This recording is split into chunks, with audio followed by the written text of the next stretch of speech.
अशहदु अन्ना मुहम्मदुर रसूलुल्लाह। गुरुग्राम को गुरुग्राम ही रखना है, एक अच्छा गुरुग्राम बनाने की कोशिश करेंगे। आने वाले समय में जितनी भी सेक्टर डिवाइडिंग रोड्स हैं, जितनी भी उसके साथ ग्रीन बेल्ट्स हैं, जितनी HSVP की मार्केट्स हैं और गवर्नमेंट लैंड है, 100-200 गवर्नमेंट लैंड 100-200 एकड़ भी अगर एनक्रोच्ड है और उसके ऊपर लोगों ने एनक्रोचमेंट कर रखी है तो भाई वो हटेगी, किसी भी हालत में हटेगी। गुरुग्राम को गुरुग्राम ही रखना है। बाबा का बुलडोजर एक बार फिर गरजा है, लेकिन इस बार बुलडोजर जातिवाद पर चला है। यूपी में अब नो जातिवाद। जी हाँ, आप ब्राह्मण हैं या यादव हैं, आप जाट हैं या गुर्जर हैं, अब यूपी में आपकी जाति का उल्लेख नहीं होगा, आपकी जाति नहीं पूछी जाएगी। अब जाति न पूछो जनता की, यही यूपी में चलेगा। मैं कह रहा हूँ 2 पे कम से कम 10 मुसलमान लड़की लाओ और उसको हिंदू 2 पे 10 से कम मंजूर नहीं है। शादी हम कराएंगे और ये घोषित करते हैं कि जो लेके आएगा उसको खाने पीने भर का नौकरी भी दिलाएंगे, रोजी रोटी भी दिलाएंगे। हमको मुसलमानों की 40-1 लाख लड़कियां चाहिए होगी कि 10 लाख हिंदुओं से शादियां की है मुस्लिम लड़कियों ने। आने वाले दिनों में ऐसी बड़ी संख्या में मुसलमान हिंदू बनेंगे, उस अभियान को भी हम चला रहे हैं और बड़े पैमाने पर चलाएंगे। अमित अपनी मुस्लिम गर्लफ्रेंड को 3 मंजिला से फेंक दिया और उसकी मौत हो गई। देखिए, नाम अमित है और उल्टा रहता, अगर नाम अब्दुल रहता ना तो जितने भी गोदी मीडिया है ना अभी नंगा नाच करते रहते। और जिस अपार्टमेंट से फेंका गया है ना उस अपार्टमेंट को अभी तक जिहादी अपार्टमेंट बना दिया जाता। बोला जाता कि देखिए इस जिहादी ने किस तरह से फेंका होगा, कलमा पढ़ के फेंका होगा कि किस तरह से फेंका रहता है। नंगा नाच करके गोदी मीडिया रखता है। अमित अपनी मुस्लिम धर्म छोड़ के हम हिंदू धर्म को अपनाएं, पूजा पाठ अरे करने लगे हम। हिंदू तो ऐसा नहीं करता है कि आप मुसलमान हैं तो धर्म चेंज करें फिर आप ऐसा करें, ऐसा तो नहीं करते। वो मेरा करवाया धर्म चेंज। कैसे करवाया था? वो सब मतलब उन लोग का कहना था कि गंगा नहा करके आएगा, उसके बाद हमको फिर शुगर का मीट भी खिलाया है। हम सभी जिलों में अस्थायी डिटेंशन सेंटर बनाए जाएंगे जहां अवैध घुसपैठियों को रखा जाएगा। इसके बाद इनका सत्यापन कराया जाएगा। घुसपैठियों को नियम अनुसार उनके मूल देश वापस भेजा जाएगा। घुसपैठिए कितने निकले, क्यों जानना है आपको? अमित शाह जी हमेशा घुसपैठ की बात करता है, लेकिन अगर उनसे घुसपैठ को लेकर सवाल पूछते हैं तो इस तरह का जवाब मिलते हैं। लेकिन घुसपैठिए कितने निकले? बिहार में ही हमने देखा 65 लाख लोग निकाल कर साइड कर दिए। इसमें घुसपैठिए कितने हैं ये कब पता चलेगा, ये कब सार्वजनिक? मगर क्यों जानना है आपको?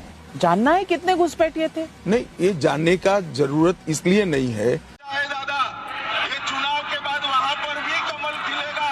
2026 में ये ममता बनर्जी की सरकार को मूल समेत उखाड़ कर हम फेंक देंगे। स्पष्ट रूप से कहता हूँ वो हिंदू नहीं है, असल में हिंदू नहीं है, नहीं है, नहीं है। कितनी बार 108 बार कहूँ, 1008 बार कहूँ। सभी को जय श्री राम। ये हिंदू टेम्पल है आपका अपना झंडे वारान मंदिर में, और ये RSS की बिल्डिंग है यहाँ पर अपना झंडे वारान मंदिर में। ये मंदिर का इतिहास 1400 साल पुराना है। सन 1947 से हम यहाँ बैठे हैं और यहाँ पे मंदिर की सेवा कर रहे हैं। सभी श्रद्धालु सेवादारों को दिखाइए, सभी श्रद्धालु सेवादार यहाँ पे वेट कर रहे हैं कि किसी तरीके से कि RSS की कार्रवाई रुके। सिर्फ और सिर्फ RSS को पार्किंग चाहिए, सिर्फ पार्किंग के चक्कर में इस मंदिर को तोड़ा जाता है। क्या सही है? 1400 साल पुराना मंदिर सिर्फ पार्किंग के लिए तोड़ा जा रहा है। इस वीडियो में खूबसूरत बिल्डिंग देख रहे हैं और बिल्डिंग के पास एक मंदिर अच्छा नहीं लग रहा होगा, इसी ने शायद इसको तोड़ा जा रहा है। कुछ लोग हैं जो कह रहे हैं कि बाबर ने मंदिर तोड़कर मस्जिद बनाई है, ये बनाई है, वो बनाई है, औरंगजेब रहमतुल्लाह अलैह ने ये किया है, वो किया है, मुगलों ने ये किया है, वो किया है। लेकिन मेरा एक सवाल है, ये सब जो हो रहा है, मेरे अवतार धारण करने के 3 कारण होते हैं। पहला, आतताइयों द्वारा पीड़ित साधु पुरुषों का उद्धार करना। दूसरा, दुष्टों का नाश करना।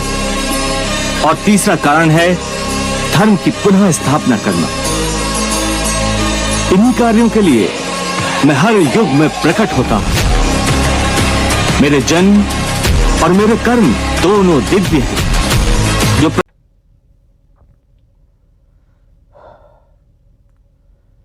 अस्सलामु अलैकुम रहमतुल्लाहि व बरकातहू। आज 12 दिसंबर 2025 है, जुमा का दिन है और तकरीबन 8:30 बजने वाले हैं, सुबह का वक्त है। आज की ये पहली वीडियो है।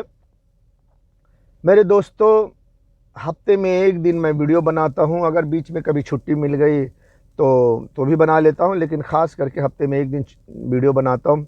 और हफ्ते की जो पहली वीडियो होती है उसमें बड़े प्यार से मैं आपको समझाने की कोशिश करता हूँ। जो कुछ मैं अपने मुल्क भारत में इख्तलाफ देखता हूँ, जिसमें फितना देखता हूँ, जो बातों को समझता हूँ कि ये ज़रूरी है इस बारे में समझाना, तो मैं इसके बारे में समझाता हूँ। लेकिन भारत में इस वक्त एक चीज़ बहुत ज़रूरी है जिसके बारे में लोगों को समझना बहुत ज़रूरी है, बहुत ज़रूरी है, बहुत ज़रूरी है। वो ये है कि भारत को अंग्रेज़ इस्तेमाल कर रहे हैं और भारत को अंग्रेज़ इस्तेमाल करके पाकिस्तान, ईरान और चाइना को मारना चाहते हैं। लेकिन चाइना को जब मारेंगे तो हिंदुस्तान भी मारा जाएगा। तो इस तरह से इस वक्त बहुत ज़रूरी है इस बात को समझना कि अंग्रेज़ जो हैं, America, Britain, France, Israel, NATO, ये सब मिलकर जो है, ये जो हिंदुस्तान को इस्तेमाल कर रहे हैं, उसमें जब पाकिस्तान के ख़िलाफ़ खड़ा करेंगे तो वो पाकिस्तान, ईरान, चाइना को बाद में मार के जब चाइना से लड़ने जाएंगे तो हिंदुस्तान भी ख़त्म हो जाएगा। चाइना तो नहीं छोड़ेगा, चाइना कोई मामूली मुल्क नहीं है। तो मेरे दोस्तों, पाकिस्तान, ईरान और चाइना को मरवाना है ताकि इसके बाद फिर रूस अकेला पड़ जाएगा। चाइना के बाद फिर रूस को भी मार के सारी दुनिया को कब्जा कर लेना है और वन वर्ल्ड गवर्नमेंट बनाना है, जो कि 1771 में जो जर्मन में एल्यूमिनेटी खुफिया एजेंसी बनी थी, उसका ये प्लानिंग है। तो इसके प्लानिंग के तहत, एल्यूमिनेटी खुफिया एजेंसी के प्लानिंग के तहत, इसको जो भी इनका प्लान है उसको अमेरिका, यूएस प्रमोट कर रहा है और ये दुनिया के लोगों को पैसे दे करके, ख़रीद करके उनको इस्तेमाल कर रहे हैं। और इनका मकसद है सारी दुनिया पे अमेरिका की हुकूमत और सारी दुनिया की औरतों को बाजार में रंडी बना के बिठा देना, सारी दुनिया से धर्म को ख़त्म कर देना, चाहे वो धर्म हिंदू धर्म हो या मुसलमान मज़हब हो या ईसाई का क्रिश्चियन का ईसाई मज़हब हो या कोई यहूदियों का मज़हब हो, जो भी है सब धर्म ख़त्म किए जाएंगे। केवल अधर्म होगा, इसी को अधर्मी कहा जाता है। आज के इस युग में अधर्म का जब जिक्र किया जाए तो ये मत समझो कि अगर कोई हिंदू कह रहा है कि अधर्म जो है का खात्मा होगा तो वो हिंदू कह रहा है तो मुसलमानों को समझ लो कि मुसलमानों का मज़हब अधर्म है, या कोई मुसलमान कह रहा है कि अधर्म का खात्मा होगा तो इसका मतलब ये नहीं कि मुसलमान कह रहा है तो हिंदू धर्म अधर्म है। नहीं, चाहे हिंदू हो, मुसलमान हो, सिख हो, ईसाई हो, यहूदी हो, पंजाबी हो, जैन हो या कोई और धर्म का मानने वाला हो, जब अधर्म, इस युग में जब अधर्म कहा जाए तो ये ज़्यादातर समझो 90% कि अधर्म का मतलब ये है कि इसका ताल्लुक वहाँ जाता है जो 1771 में एल्यूमिनेटी खुफिया एजेंसी बनी है, पैदा हुई है 1 मई को। वहाँ से वो अधर्म का प्लान करते हुए आ रहे हैं और बड़े बड़े से बड़े मुल्क को अपने मुट्ठी में कर लिए हैं और ये सारी दुनिया में अधर्म फैलाना चाहते हैं।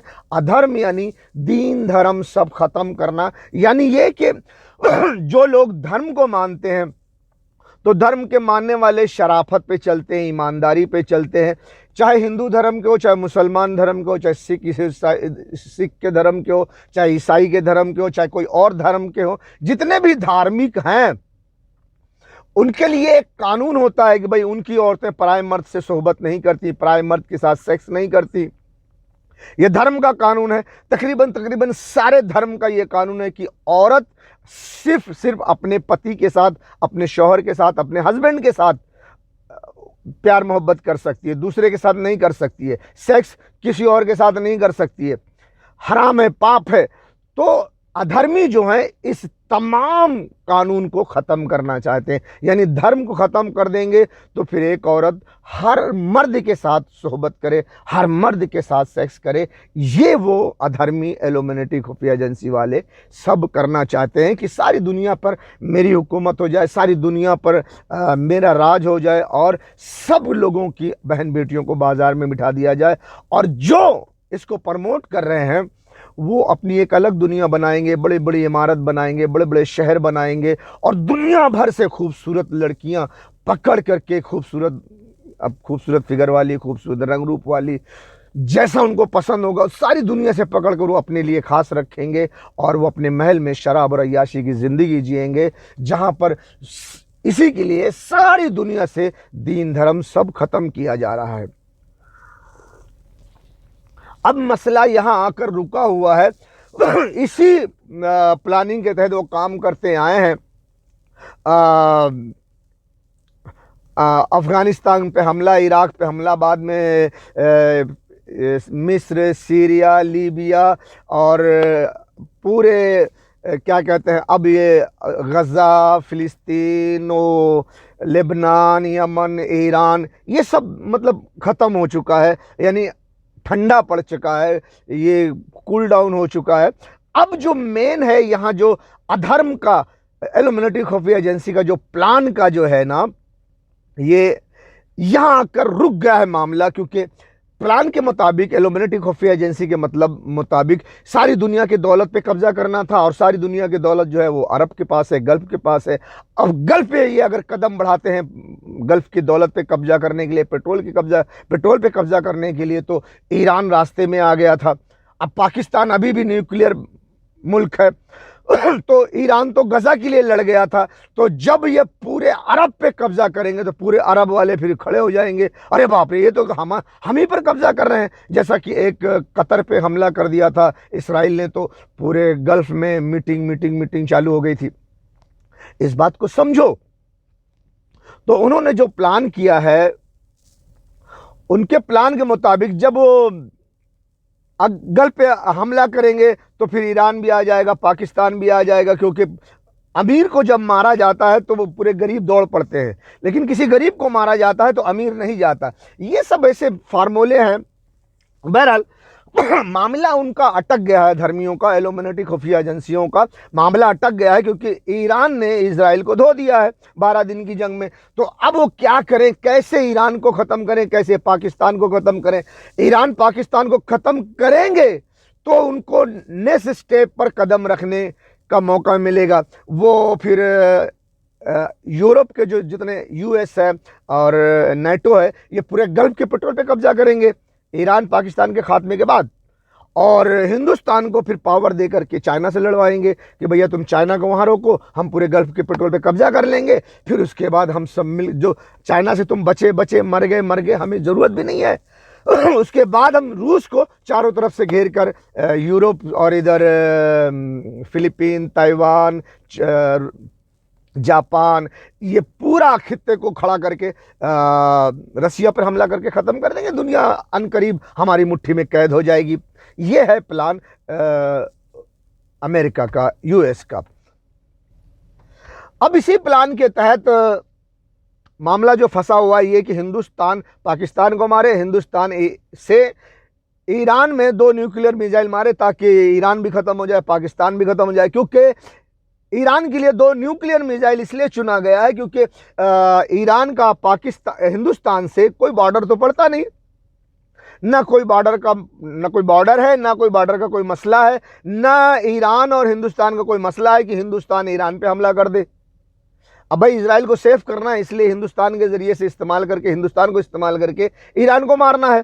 तो अब उन्होंने रास्ता निकाला कि आप पाकिस्तान पे हमला करो, पाकिस्तान पे जब जंग एकदम अपने उरूज पर होगी तो हिंदुस्तान से 2 न्यूक्लियर मिसाइल मारेंगे ईरान पर, और दुनिया को ये बताएंगे कि हमने पाकिस्तान को मारा था, लेकिन गलती से टेक्नोलॉजी की खराबी से जाकर ईरान में गिर गई, तो मामला सब हो जाएगा। कोई दुनिया में कोई हमारे खिलाफ खड़ा होने वाला नहीं है। इस तरह से प्लान किया गया है। अब मामला अटक गया है कि ना आप पाकिस्तान को मार सकते हो, ना ईरान को मार सकते हो। अब पाकिस्तान को मारने के लिए बहुत बड़े पैमाने पर हमला करना पड़ेगा, तो उसका जो बड़ा नुकसान होगा, अब 4 दिन की जंग में देख लिया है कि 5-6 राफेल हिंदुस्तान के मार गिराए और बहुत सारे नुकसान हुआ भारत का, ये मैं बहुत बार बता चुका हूं। लेकिन फिर भी इसको मद्देनजर रख कर आगे बढ़ते हैं। कि 4 दिन की जंग में आपने हमला किया और आपने ही सीज फायर करवा दिया, यानी डोनाल्ड ट्रंप ने आपसे हमला करवाया, पहलगाम में 22-28 लोगों को मार करके पाकिस्तान पे हमला करवाया। लेकिन जब पाकिस्तान ने 4 दिन की जंग में हिंदुस्तान को धो दिया, काफ़ी नुकसान हुआ। डोनाल्ड ट्रंप ने कहा कि 6 राफेल, 8 राफेल, 8 तैयारे, जो भी है इतना नुकसान हो गया, भारत फिर सीज फायर करवा दिया गया तो नहीं मार पाए पाकिस्तान को, नाकाम रहे। तो अब उन्होंने प्लान किया, भाई बहुत बड़े पैमाने पर पाकिस्तान पर हमला किया है, जिसमें अमेरिका भी साथ देगा, इजराइल भी साथ देगा। अभी बहुत कुछ सुनने में आया है कि इजराइल अपना फोर्स भी बुला रहा है कश्मीर के एरिया में कहीं पे भी, कि वो पाकिस्तान से लड़ने के लिए कुछ तरतीब करेगा, कुछ रास्ता निकालेगा, बहुत कुछ सुनाई दे रहा है। बहरहाल अब हिंदुस्तान जो है वो अमेरिका इजराइल के ऑर्डर पर फिर से ऑपरेशन सिंदूर 2 करेगा पाकिस्तान के साथ। उसके लिए बड़े पैमाने पे करना पड़ेगा, उसके लिए ये सब धमाका करना पड़ेगा। तो बड़े पैमाने पर करने के लिए जब हिंदुस्तान की सरकार पाकिस्तान पर बड़ी ताकत के साथ हमला करेगी तो हिंदुस्तान के लोग पूछेंगे भी ना, हिंदू, कि भाई आपको इतनी क्या जरूरत थी पाकिस्तान पर इतने बड़े ताकत के साथ हमला करने की, तो उनको कुछ जवाब देना चाहिए। तो अब ये सब बात को, इस माहौल को बनाने के लिए ऊट पटांग हरकत करके हिंदुओं को भड़काना, जो कि 2008 से हिंदुओं को मुसलमानों के खिलाफ भड़काया जा रहा है, इस दिन के लिए इस्तेमाल करने के लिए तैयार किया जा रहा है। तो बहरहाल इसके लिए मेन पॉइंट पे मैं आता हूं, इतना समझाया तो आप समझ गए होंगे, क्योंकि हिंदुस्तान को इस्तेमाल करना है और हिंदुस्तान की सरकार को इसीलिए अमेरिका पैसा देता है और हिंदुस्तान को इसीलिए हिंदुस्तान को इस्तेमाल करके पाकिस्तान, ईरान और चाइना को मारना है और धर्म खत्म करना है। एल्यूमिनेटी खुफिया एजेंसी के आधार पर सारी दुनिया को गुलाम बनाना है, सारी दुनिया की औरतों को बाजार में रंडी बना के बिठाना है। तो उस आधार पर काम किया जा रहा है। इसी आधार पर हिंदुस्तान की सरकार पूरे हिंदुस्तान में बुलडोजर चला रही है, धर्म का खात्मा करिए, वो चाहे हिंदू धर्म हो, चाहे मुसलमानों का मजहब हो, किसी का भी हो, सबका खात्मा होगा। मैंने ये वीडियो भी डाल दिया है जिसमें यह कहा गया है कि धर्म मजहब अब नहीं देखा जाएगा।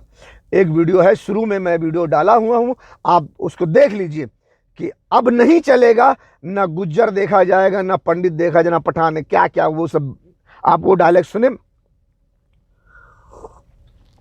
तो इसके लिए अभी जो मामला अटका हुआ है, अब योगी जी, अब बीजेपी की सरकार तो पूरे हिंदुस्तान में है, लेकिन अभी बिहार में घपला करके उन्होंने बुलडोजर अभियान शुरू कर दिया है। पूरे बिहार में बुलडोजर चालू हो गया है। उन्होंने चीटिंग करके, बेईमानी करके, कैसा भी करके बिहार में जीत लिया है। अब वो धमकी दे रहे हैं कि हम 2026 में बंगाल में दीदी की सरकार को जड़ से उखाड़ फेंकेंगे। अमित शाह जी ने बोल दिया है, उनकी वीडियो इसी वीडियो में आपको शुरुआत में मैं आपको दिखा दूंगा, आप देख लेना। ये शुरू से पूरा देखते रहेंगे तो आपको पूरा पता चलता रहेगा। अब मामला यह है कि 26 की तैयारी की जा रही है, मुसलमानों के खिलाफ फिर से नफरत भड़काने की साजिश की जा रही है। तो मैं इसके मामले में थोड़ा सा,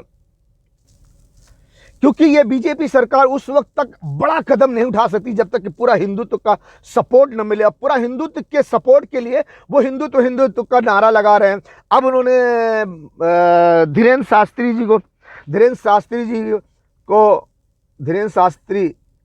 शास्त्री को, बाबा बागेश्वर को उन्होंने पूरा यात्रा निकाल के हिंदुत्व को जमा किया। अब उसमें बड़े बड़े लोगों को बुलाया गया, जितने भी उनके बड़े बड़े पंडित थे उसमें आए, बड़े बड़े नेता भी आए, उसको बड़ा रंग रूप दिया। अब पूरे हिंदू उसमें जमा हुए, लेकिन ज्यादातर उनका मकसद हल नहीं हुआ। तो उन्होंने अभी एक साजिश रची है, जहां तक मैं समझता हूं कि ये बीजेपी की साजिश है कि बंगाल में ममता जी की हुकूमत को पलटने के लिए उन्होंने मुसलमानों का इस्तेमाल किया है। ये एक साजिश के तहत है।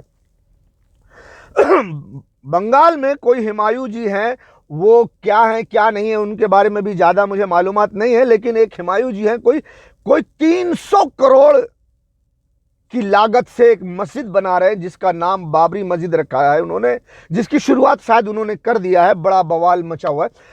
तो बाबा बागेश्वर भी बंगाल गए, वहां पर हिंदुओं को जमा किया, उसकी मुखालफत कर रहे हैं। जहां तक मैं समझता हूं बाबरी मस्जिद बनाने का जो सिस्टम है ये एक बीजेपी की ही साजिश है।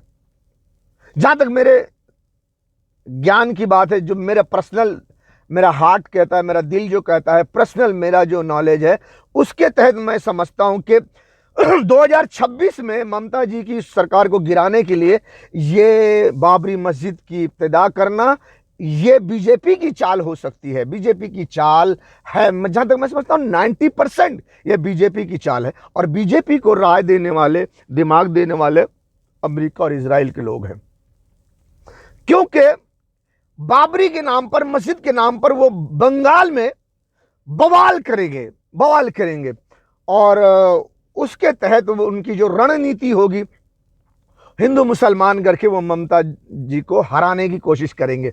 बहुत बड़ा दिमाग है इसमें अंग्रेजों का। बहरहाल, और इसमें जो है जब ममता जी हार जाएंगी तो बंगाल में भी बीजेपी की सरकार आ जाएगी। जैसे बीजेपी की सरकार आएगी पूरे बंगाल में बुलडोजर चलने लगेगा। आप चाहे हिंदू हो, मुसलमान हो, सिख हो, ईसाई हो, किसी भी धर्म जात की हो, आप बीजेपी को वोट दिए या ममता जी को वोट दिए, आप किसी को भी वोट दिए, इससे कोई मतलब नहीं। जैसे आपने पहले दिल्ली में देखा, 2,500 देकर पुलिस दिल्ली को खंडर किया, 10,000 देकर पूरे बिहार को खंडर कर रहे हैं। ऐसे तमाम तरह की साजिश करके वो बंगाल को खंडर करेंगे। और जब पूरी सरकार इनकी मजबूत हो जाएगी, पूरे देश में ये बुलडोजर चलाएंगे और तमाम लोगों के घरों को, दुकानों को, रिक्शे को, तमाम बिजनेस, तमाम काम धंधे की जगह को सब बंद कर देंगे। क्योंकि इल्यूमिनेटी खुफिया एजेंसी के तहत सारे लोग सिर्फ गुलाम बनेंगे, कोई अपना धंधा बिजनेस नहीं करेगा। तो इस तरह से पूरे देश में बुलडोजर चलेगा, सबका काम धंधा बंद, सब नौकरी करो और तमाम बिजनेस, तमाम काम धंधा उन अमीरों को होगा जो अंग्रेजों के गुलाम है, और अंग्रेजों का ये सब फायदा अंग्रेजों को जाएगा। और थोड़ा जो अंग्रेजों के बाद जो फायदा होगा वो हिंदुस्तान के गद्दार नेताओं का और गद्दार उन अमीरों का फायदा जाएगा जो अमेरिका की, इस वक्त अमेरिका, ब्रिटेन, फ्रांस, इजराइल की गुलामी कर रहे हैं, उनको फायदा जाएगा। बाकी पूरा देश गुलाम हो जाएगा, पूरे देश को जकड़ लिया जाएगा। आप सिर्फ नौकरी करोगे, 8 घंटा, 9 घंटा, 10 घंटा, जो भी ड्यूटी होगी वो ड्यूटी करें, कैंप में खाना खाएं, और तुम्हारी तमाम औरतें, तमाम तुम्हारी औरतें, हिंदुस्तान की औरतें, दुनिया भर की औरतें, बाद में स्टेप बाय स्टेप पूरे हिंदुस्तान की औरतों को बाजार में बिठा दिया जाएगा। उसी नौकरी में जो तुमको तनख्वाह मिलेगी, उसी में जाकर रंडी बाजार में जाकर अपनी ख्वाहिश पूरी करो और अपना काम करो। आप शादी ब्याह नहीं कर सकते, आप लड़की को रख सकते हैं, लेकिन उस लड़की को जिसको सरकार आपको देगी कि आप इस उम्र दराज, जब उनसे बाजार से दिल भर जाएगा तो ऐसी औरत को आपके हवाले किया जाएगी। आप अपने घर में ले जा सकते हो, आप अपने कैंप में ले जा सकते हो, उसको रखो, उसके साथ सेक्स करो, बेटी पैदा करो। जब बेटी पैदा होगी तो 5 साल की जब बेटी पैदा होगी तो उसको आप सरकार को दे दो, फिर ताकि वो जो सरकार जो रंडी खाना बनाएगा उसके लिए जो प्रोडक्शन तो चालू रहना चाहिए ना। लड़कियां कहाँ से आएंगी? तो आप पैदा करते रहो और उनको लड़कियां देते रहो। इसके लिए जो हिंदुस्तान में काम किया जा रहा है, वो हिंदुस्तान में देखो बड़े बड़े नेता हैं, बीजेपी के नेता, आरएसएस के नेता हैं। मैं बहुत पहले कह चुका हूं कि बीजेपी, नरेंद्र मोदी जी, अमित शाह जी और मोहन भागवत जी और आदित्यनाथ योगी जी, ये सब अधर्मी हैं। वही अधर्मी हैं, वही राजा चोर राजा हैं जिसके बारे में श्रीमद् भागवत गीता में लिखा है कि जब घोर कलयुग हो तो राजा चोर होंगे। मैंने ऐसी वीडियो बाबा बागेश्वर के, उन्होंने खुद ने कहा, बाबा बागेश्वर ने अच्युतानंद जी की भविष्यवाणी को लेकर उन्होंने बयान दिया। मैं फेसबुक वगैरह पे डाला हूँ ये वीडियो, और बहुत सारी वीडियो में डाला भी हूँ, आपको वो देख सकते हैं। आप फेसबुक में मेरे विजिट करें और दूसरे चैनल में आप जाएं, मेरी वीडियो देखें, उसमें बहुत है। तो ये वही राजा हैं, ये जो बाबा बागेश्वर हैं, ये वही बाबा हैं जो बाहर से, आदित्यनाथ योगी है जो बाहर से तो धर्म का चोला पहने हुए हैं, लेकिन अंदर से वो राक्षस हैं।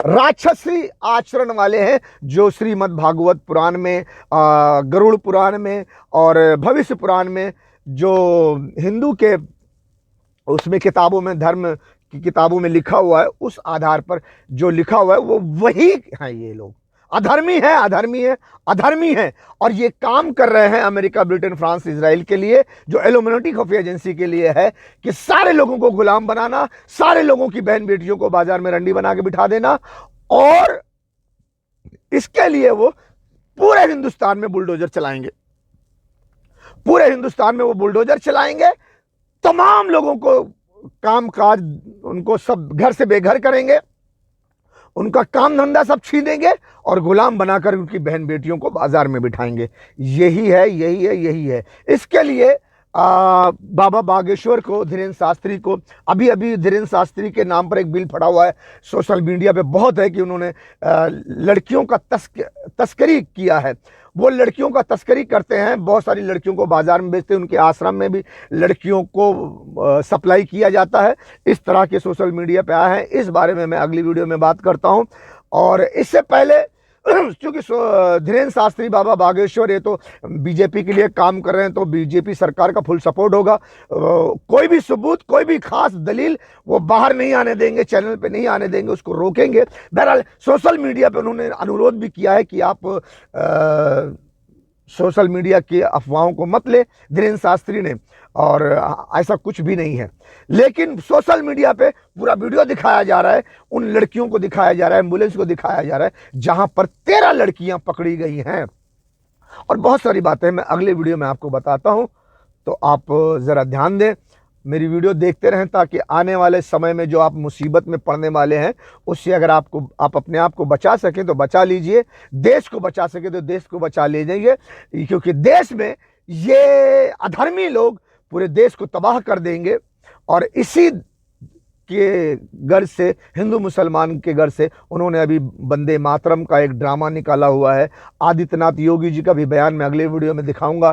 तो अगले वीडियो में मैं आपको दिखाता हूं, बताता हूं कि किस तरह से बाबा बागेश्वर कैसे हो सकते हैं कि नहीं हो सकते। अगले वीडियो में मिलते हैं।